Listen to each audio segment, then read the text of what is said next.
तरीन pre wedding तकरीब करने के बाद अब आनंद अंबानी की प्री वेडिंग के दूसरे राउंड पर कितना खर्चा होगा, आइए हम आपको बताते हैं। दुनिया की 9वीं और एशिया की पहली अमीर तरीन शख्सियत मुकेश अंबानी अपने सबसे छोटे बेटे की शादी पर नाकाबिले यकीन हद तक रकम खर्च कर रहे हैं। मार्च 2024 में भारत के गांव जामनगर में आनंद अंबानी और राधिका मर्चेंट की शादी के सिलसिले में पहला प्री वेडिंग राउंड मुनक्किद किया गया, जिसमें भारत समेत बैनुल-अक़वामी शोहरत याफ्ता अमीर तरीन शख्सियात ने भी शिरकत की थी और इस पर अरबों रुपए खर्च किए गए थे।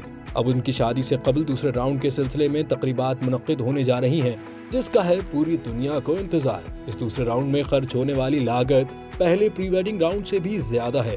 भारतीय मीडिया के मुताबिक शादी की ताज़ा तरीन तकरीबात की मालियत 1.3 बिलियन डॉलर से भी ज्यादा है। इस जोड़े की शादी 12 जुलाई 2024 को होने वाली है।